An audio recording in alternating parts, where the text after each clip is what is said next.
about what happened to my family during Hurricane Sandy. It was quite an experience.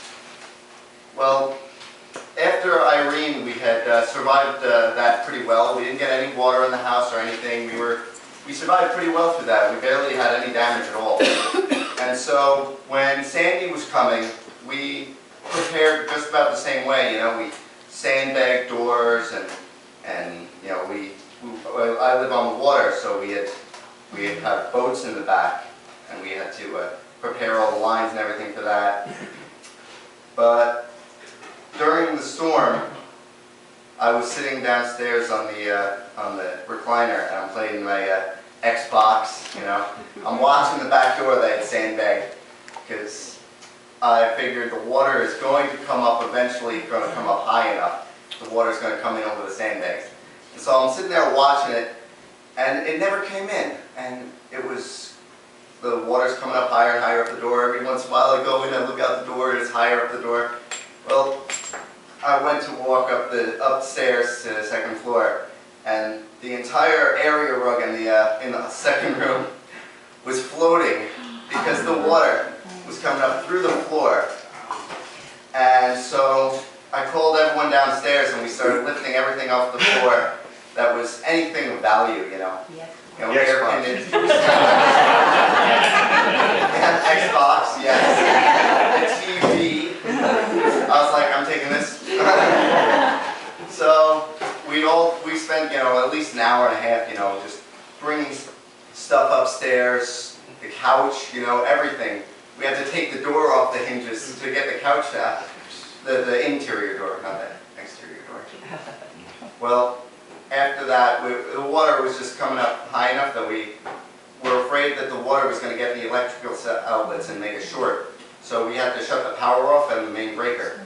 And so now we're working in the dark. And eventually we just called it quits because it was just too dangerous to walk around in the water lifting stuff upstairs. So we all went up to the second floor, and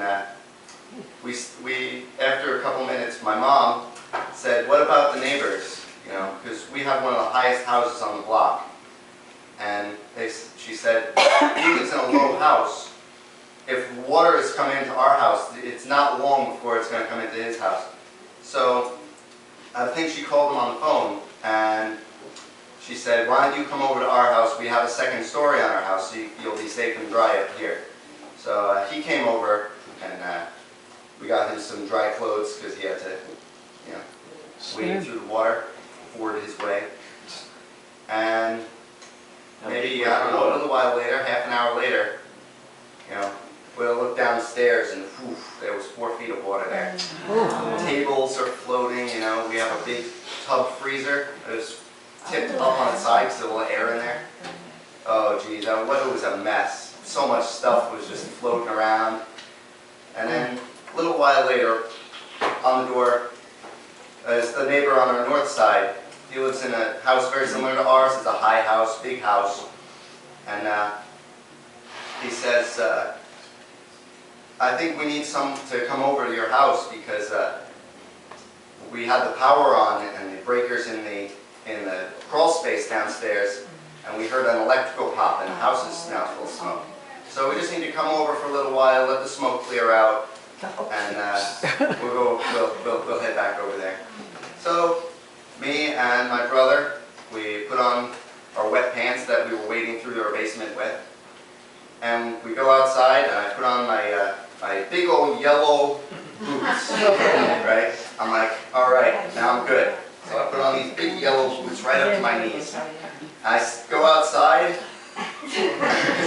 I step off the front porch, and it's right up to the top of the boots, like right up to, I'm like, okay, so I'm good. I take one step, oh, that water was cold. Do you know what it's like when your boot fills up with water that quick? Well, so we go over there, we start swimming next door. Swimming? Yes, swimming. There was about 6 feet of water there. Wow. And we helped him and his wife and his 2 dogs. They had some bags of clothes and stuff, and we brought them back, we swam back. And then me and my neighbor Jim, we swam back, and because he had to get his medicine and stuff, some more clothes, and a big old searchlight, and then we swam back again. And so we all got it, we all got dry again, we changed clothes again, and my neighbor looks out the window and he says, "Oh, the lights came back on in my house." I was like, "What are you talking about? The lights came back on."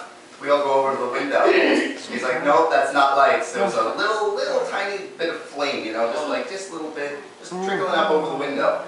And so we're like, "Oh, okay, the house is on fire next door." So we're all running around, grab a fire extinguisher from the pantry, Elizabeth and my brother go back down into the 4 feet of water, because in the garage we have these huge fire extinguishers like this, because we have boats in the back, and just in case you need them.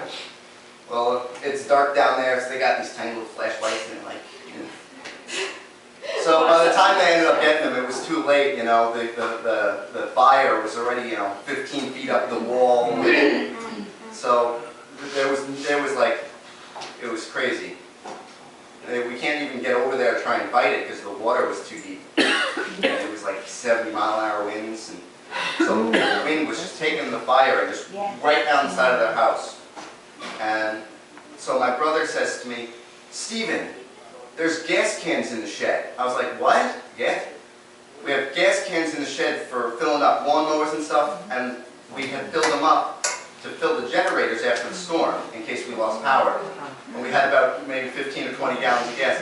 So I run up the stairs, I run through the house, I run back down the stairs, and the back stairs, we have this big old porch on the back on the second floor, and it goes downstairs, and the wooden stairs were floating. And so every step they're going ka-chink, ka-chink, and I'm like, I slip right down into the water. And so the door something had fallen kind of door, and so we couldn't get it in. So there's this little window like this, and I'm trying to squeeze in the window of the shed, and I look out, and the fire is like more than halfway down the house towards us. I said, "We gotta get out of here." So I was handing out the gas cans to him, and we climbed back upstairs. And we had called the fire department. They couldn't get to us because the water was too deep. They said, "No, we can't get to you." And so my mom was talking to one of the neighbors who'd come over. He saw the fire, and he made sure everyone was out of there. He was I think a volunteer firefighter, and he says, "You guys have to take your garden hoses.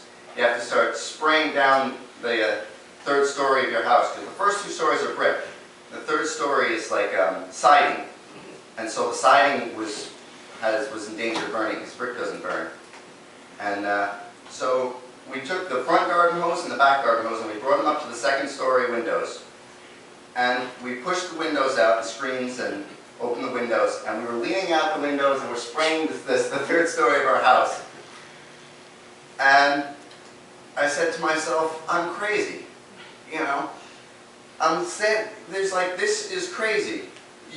Every fiber of my being is like, you have to get out of here. There's nowhere to go, You can't go, I'll just go down that way, a little bit, and a couple houses down, just the water." And well, when you're leaning out a window facing 35 feet of flames, and you're spraying down your house with a garden hose, you start getting a little religious.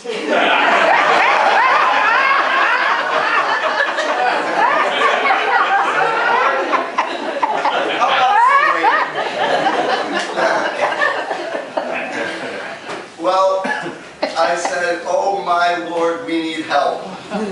I'm spraying down the siding, and the water coming out of the hose is ice cold, and I'm hitting the peak of the house, and it's running right down the siding, and it's hitting me, and it's burning hot.